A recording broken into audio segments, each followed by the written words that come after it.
ఎట్లా చేస్తున్నారో తెలియదు కానీ సీరియస్ అవుతున్నట్టుగానే తెలుస్తున్నది. రైట్. ఓనమాలు రానోడు జర్నలిస్టే, కాగితం ఇస్తే అక్షరాలు రాయడం చేత కానీ వాళ్ళు పిచ్చి రాతలతో వ్యవస్థలను నాశనం చేస్తున్నారు. ఇంటి పేరులా జర్నలిస్ట్ అని పెట్టుకుంటున్నారు. సోషల్ మీడియాలో అసభ్య భాషతో జర్నలిజాన్ని నిర్వర్జ్యం చేస్తున్నారు. ఇక కనీస అర్హతలు లేకుండా జర్నలిస్ట్గా చలామణి అవుతున్న వాళ్ళని సీనియర్లే పక్కన పెట్టాలి. మీడియా సమావేశంలో కాలు మీద కాలేసుకొని ఆ జర్నలిస్టులని చూస్తే కొట్టాలనిపిస్తుంది. నవతెలంగాణ 10వ వార్షికోత్సవంలో సీఎం రేవంత్ కామెంట్స్. జనవరి నుంచి 4000 మెగావాట్లు అంట. డిసెంబర్లోగా వైట్ పిఎస్ యూనిట్ల పూర్తి అంటూ బట్టి 800 మెగావాట్ల యూనిట్ అంటూ యూనిట్ 1 జాతికి అంకితం అంటూ ఇక 5000 కోట్ల అప్పుల కోసం ఆర్బీఐకి సర్కార్ ఇండెట్ అంటూ వార్త కనిపిస్తుంది. రాజకీయ నాయకులపై విశ్వసనీయత దెబ్బతిన్నట్టుగానే జర్నలిస్టులు విశ్వసనీయత కూడా క్రమంగా తగ్గుతుందని రాష్ట్ర ముఖ్యమంత్రి రేవంత్ రెడ్డి అన్నారు. ఒకప్పుడు పత్రికలు ప్రసార సాధనాలంటే ప్రజలకు విశ్వసనీయత ఉండేదని, ప్రస్తుతం జర్నలిస్టుల విలువ పూర్తిగా తగ్గిపోయారని వ్యాఖ్యానించారు. ఓనమాలు రాని వాళ్ళు, కాగితం ఇస్తే అక్షరం రాయడం రాని వాళ్ళు జర్నలిస్టుగా చలామణి అవుతున్న జర్నలిజాన్ని ఇక నిర్వీర్యం చేస్తున్నారని సంచలన వ్యాఖ్యలు చేశారు. హైదరాబాద్లోని సుందరయ్య విజ్ఞాన కేంద్రంలో శుక్రవారం నవతెలంగాణ 10వ వార్షికోత్సవంలో సీఎం రేవంత్తో సిపిఎం రాష్ట్ర కార్యదర్శి జాన్ వెస్లీ చిత్రంలో ఇక బివి రాఘవులు, మంత్రి పొంగులేటి అంటూ వార్త కనిపిస్తుంది. సో ఇక్కడ ఓనమాలు రానోడు జర్నలిస్ట్ అవుతున్నాడు, కాగితం ఇస్తే అక్షరాలు రాయడం చేత కానీ వాళ్ళు పిచ్చి రాతలతో వ్యవస్థను నాశనం చేస్తున్నారని నిన్న ముఖ్యమంత్రి రేవంత్ రెడ్డి గారు మాట్లాడారు. ఆ మాటల్ని నేను ఒక్కసారి మీకు వినిపించే ప్రయత్నం చేస్తా. బట్ ఏదేమైనప్పటికీ మాత్రం ముఖ్యమంత్రి రేవంత్ రెడ్డి గారు నిన్న చేసినటువంటి కామెంట్స్ చాలా బాధాకరమైనటువంటి అంశం. ఎందుకంటున్నా ఈ మాట అంటే, నేను గతంలో చెప్పినా ఇప్పుడు చెప్తున్నా, ముఖ్యమంత్రి గారు కొందరు అక్షరాలు రాకుండా జర్నలిస్ట్గా చలామణి అవుతున్నారు అనేటువంటి పదాన్ని, కొందరనే పదాన్ని వాడితే చాలా బాగా ఉండే. బట్ కొందరు అనేటువంటి పదాన్ని వాడట్లేదు. కొందరనేటువంటి పదాన్ని ముఖ్యమంత్రి వాడకుండా మరి నిజమైనటువంటి జెన్యున్గా కష్టపడే వాళ్ళకు కూడా ఈ అంశాన్ని ఆపాదించడం చాలా బాధాకరమైనటువంటి అంశం. ఒక్కసారి మీకు ఆ వీడియోని చూపించేటువంటి ప్రయత్నం చేస్తాను నేను.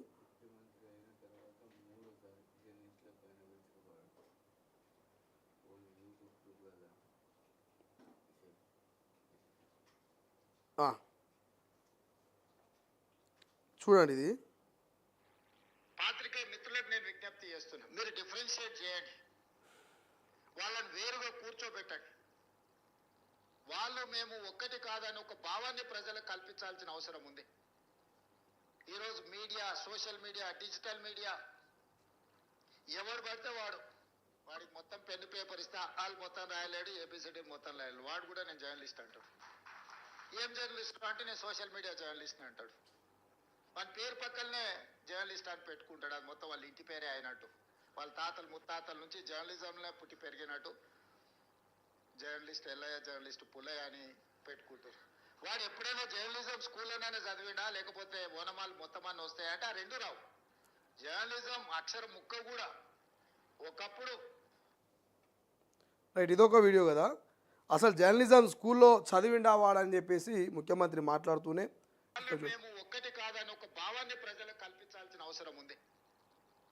ఈరోజు media, social media, digital media, ఎవరు పడితే వాడికి మొత్తం పెన్ను పేపర్ ఇస్తే వాళ్ళు మొత్తం రాయలేడు, ఏబిసిడి మొత్తం రాయలేడు, వాడు కూడా నేను జర్నలిస్ట్ అంటాడు. ఏం జర్నలిస్ట్ అంటే నేను సోషల్ మీడియా జర్నలిస్ట్ అంటాడు.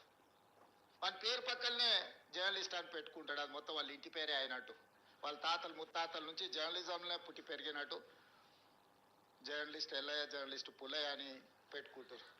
ఎప్పుడైనా జర్నలిజం స్కూల్ నేను ఏమంటున్నా అంటే, ముఖ్యమంత్రి గారిని మీరు మాట్లాడినటువంటి మాటల్లో కొన్ని అంశాలు వాస్తవాలు ఉన్నాయి, కొన్ని అంశాలు అవాస్తవాలతో పాటు అవతల జెన్యున్గా ఉన్నటువంటి నిజమైనటువంటి వాళ్ళని మీరు బాధ పెట్టినట్టుగా ఉన్నాయి. నేను ఏమంటున్నా, కనీసం జర్నలిజం స్కూల్లో ఓనమాలను నేర్చుకున్నారా లేరా అని చెప్పేసి ముఖ్యమంత్రి గారు అడుగుతున్నారు. నేను అడుగుతున్నా, మీరు చెప్తున్నటువంటి ఈ సోషల్ మీడియా, ఈ డిజిటల్ మీడియా, యూట్యూబ్ ఛానల్లో పనిచేస్తున్నటువంటి ఎంతోమంది నిజమైనటువంటి నిఖార్సైనటువంటి యువకులు ఉన్నారు. వాళ్ళకు మరి మీడియాలోకి రావాలి, జర్నలిజంలో రాణించాలి, నిజాన్ని నిర్భయంగా 10 మందికి చూపించాలి. గతంలో చాలా జెన్యున్గా పనిచేసినటువంటి, ఎన్నో స్టింగ్ ఆపరేషన్లు చేసినటువంటి సీనియర్ జర్నలిస్టులని ఇన్స్పిరేషన్గా తీసుకొని సీనియర్ జర్నలిస్టులని వాళ్ళ అనుభవాల్ని, అదేవిధంగా వాళ్ళు చేసినటువంటి అనేకమైనటువంటి ఎక్స్పెరిమెంటల్ స్టోరీలను వాళ్ళు బయటపెట్టినటువంటి ఎన్నో స్టింగ్ ఆపరేషన్లు, ఎన్నో భయంకరమైనటువంటి స్కామ్లని వాటన్నిటిని కూడా ఇన్స్పిరేషన్గా తీసుకొని జర్నలిజంలోకి అడుగుపెట్టి ఇప్పుడిప్పుడే ఎదుగుతున్నటువంటి ఎంతోమంది యువత ఇవాళ డిజిటల్ మీడియాలో ఉన్నారు, యూట్యూబ్ ఛానల్లో ఉన్నారు, సోషల్ మీడియాలో ఉన్నారు. వీళ్ళందరికీ కూడా ఒక వేదిక ఇవాళ డిజిటల్ మీడియా కల్పించింది, సోషల్ మీడియా కల్పించింది, యూట్యూబ్ ఛానల్ కల్పించినాయి. ప్రభుత్వ ఉద్యోగాలు ఇస్తున్నాయో ఇవ్వట్లేదో తెలియదు, కానీ ఈ డిజిటల్ మీడియా, ఈ డిజిటల్ యుగం వచ్చిన తర్వాత ఎంతోమంది నిరుద్యోగులకు ఇవాళ ఉద్యోగాలు దొరికినాయి. ఎంతోమంది జర్నలిస్ట్ కావాలనుకుంటున్న కలని ఈ డిజిటల్ మీడియాలు, ఈ సోషల్ మీడియాలు, ఈ యూట్యూబ్ ఛానళ్ళు నెరవేర్చినాయి. పెద్ద మెయిన్ స్ట్రీమ్ ఛానళ్ళ చుట్టూ తిరిగిన అవకాశాలు దొరకని సందర్భంలో కూడా డిజిటల్ మీడియా వానికి అవకాశాన్ని ఇచ్చి, వానికి జీతాన్ని ఇచ్చి, వాళ్ళ కుటుంబానికి ఒక భరోసానిచ్చింది ఇదే డిజిటల్ మీడియా.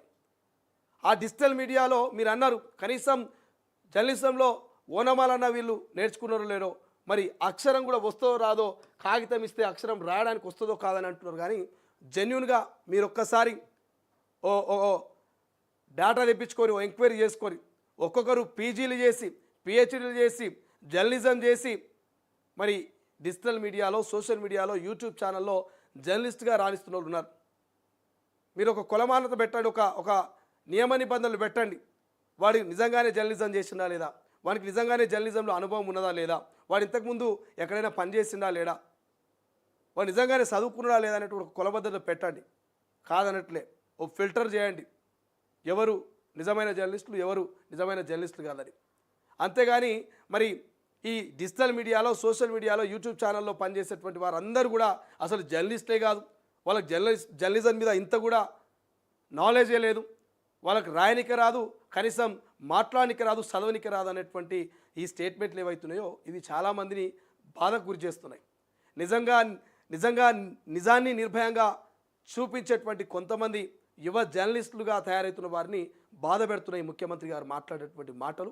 నేను గతంలో చెప్తున్నా, ఇప్పుడు చెప్తున్నా, అందరూ అనకండి, కొందరు అంటే బాగుంటుంది. మీరు అందరికీ ఆపాదిస్తున్నారు, కానీ అందరూ అందులో లేరు, కొందరు మాత్రమే ఉన్నారు. మీరు అన్నారు పార్టీలకు పరంగా, వ్యక్తుల పరంగా కొంతమంది ఎజెండాతో మరి బూతులు మాట్లాడుతున్నారు, వ్యక్తిగతంగా తిట్లు తిడుతున్నారు. ఈ తిట్లు తిట్టిన వాళ్ళు ఇవాళ జర్నలిస్టుగా వాళ్ళ ఇంటి పేరును ఎల్లయ్య, పలానా జర్నలిస్టు పుల్లయ్య అని పెట్టుకుంటారని మీరు మాట్లాడారు. ఇది వాస్తవం, నేను కూడా ఒప్పుకుంటా. కొంతమంది జర్నలిస్టులు కొన్ని పార్టీలకు పనిచేస్తున్న ముచ్చట వాస్తవం, అది మీకు తెలుసు, మాకు తెలుసు, ప్రజలకు కూడా తెలుసు. మీరు అటువంటి వాళ్ళని టార్గెట్ చేసి మాట్లాడితే ఒక అర్థం ఉంటుంది. కానీ అందరినీ ఆపాదిస్తూ మాట్లాడితే జెన్యున్గా, న్యూట్రల్గా, నిజాన్ని నిర్భయంగా చెప్పేటువంటి వాళ్ళు చాలా బాధపడతారు. ఎందుకంటే చాలా విలువిస్తారు ఇవాళ తెలంగాణ రాష్ట్ర ముఖ్యమంత్రి హోదాలో ఉన్నారు రేవంత్ రెడ్డి గారికి. ఎందుకంటే మీరు మంత్రి కాకుండానే ముఖ్యమంత్రి అయ్యారు డైరెక్ట్గా. ఒక్కొక్క అడుగు మెట్టు ఎక్కుకుంటూ మీరు ముఖ్యమంత్రి స్థాయికి వచ్చారు. సో ఇవాళ మేము కూడా చాలా అంశాలు ప్రస్తావించవచ్చు, కానీ మరి ముఖ్యమంత్రిగా మీరు మాట్లాడినటువంటి మాటలు చాలా హుందాగా ఉన్నాయి. ఆ హుందాలోనే కొంత ఇబ్బందిని కూడా కలిగించినాయి. బట్ మీరు మాట్లాడారని మేము మాట్లాడితే దానికి అర్థం ఉండదు. తెల్ల చొక్కాలు వేసుకున్న నాయకులంతా కూడా మరి పొలిటికల్ లీడర్లు, మంత్రులు, ముఖ్యమంత్రులు అవుతారా అనే ప్రశ్న కూడా మేము అడగవచ్చు. కానీ సందర్భం, సమయం కాదు. ఇదే యూట్యూబ్, ఇదే సోషల్ మీడియా, ఇదే డిజిటల్ మీడియా కేసీఆర్ని గద్దెదించి మిమ్మల్ని గద్దెనెక్కించింది. ఏ మెయిన్ స్ట్రీమ్ మీడియా కూడా ఇంత కష్టపడలే. కేవలం కేసీఆర్ మీద ఉన్నటువంటి వ్యతిరేకతను, ప్రజల్లో ఉన్న వ్యతిరేకతను ప్రపంచానికి తెలియజేసింది digital media, social media, YouTube ఛానల్సే. కాంగ్రెస్ని ప్రజలకు దగ్గర చేసి మిమ్మల్ని ముఖ్యమంత్రి పీఠం మీద ఎక్కించింది కూడా ఇదే డిజిటల్ మీడియా, ఇదే సోషల్ మీడియా, ఇదే యూట్యూబ్ ఛానల్ జర్నలిస్టులు. ఆ మాట ముఖ్యమంత్రి గారు మర్చిపోదు. మీరు పీసీసీ అధ్యక్షులుగా ఉన్నప్పుడు ఇదే యూట్యూబ్ ఛానళ్ళకు మీరు అనేకమైనటువంటి ఇంటర్వ్యూస్ ఇచ్చారు. అనేక మార్లు ఇదే యూట్యూబ్ ఛానల్ జర్నలిస్ట్తో కలిసి మీరు భోజనాలు చేసిన సందర్భాలు ఉన్నాయి. సో అప్పటికి ఇప్పటికీ ఏం మార్పు వచ్చిందంటే ఏం మార్పు రాలే.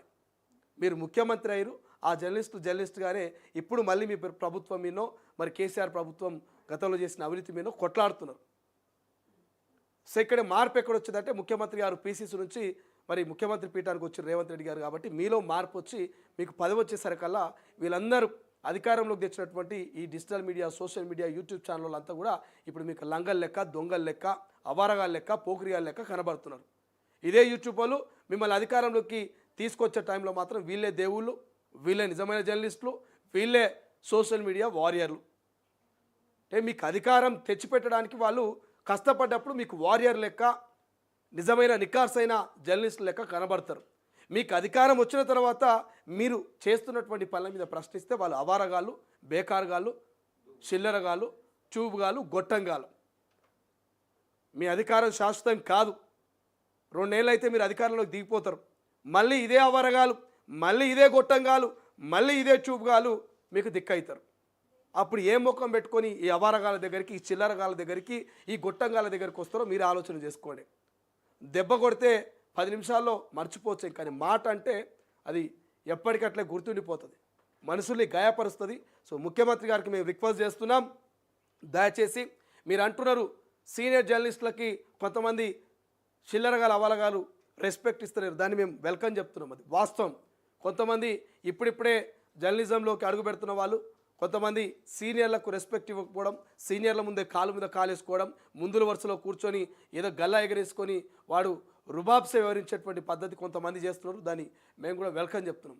కానీ ఆ కొందరిని అనాల్సింది పోయి మీరు అందరినీ అంటే మాత్రం ఖచ్చితంగా అందరూ తిరగబడే అవకాశం ఉంటుంది, తిరుగుబాటు చేసేటువంటి ఛాన్స్ ఉంటుంది. సో దయచేసి ఇది 3వసారి అనుకుంటా ముఖ్యమంత్రి గారు మరి digital media, YouTube channel journalism మీద, జర్నలిస్టుల మీద చేసినటువంటి కామెంట్స్. సో నేను మళ్ళీ చెప్పాల్సిన అవసరం లేదు. మీకు తెలుసు యూట్యూబ్, డిజిటల్, సోషల్ మీడియా లేకపోతే మీరు అధికారంలోకి వచ్చేవాళ్ళు కానే కాదు. రేపు వీళ్ళు లేకపోతే మీరు మళ్ళీ అధికారంలోకి రారు. మీరు ఆలోచన చేసుకోండి. మరి వ్యాఖ్యల్ని ఉపసంహరించుకోవాలని కూడా మేము డిమాండ్ చేస్తున్నాం. ముఖ్యమంత్రి గారు చేసిన వ్యాఖ్యల్ని ఉపసంహరించుకోవాలని కూడా మేము డిమాండ్ చేస్తున్నాం. ఎందుకంటే ఇది డిజిటల్ యుగం, కాలం మారుతున్నది, కాలంతో మనం కూడా మారిపోవాలి.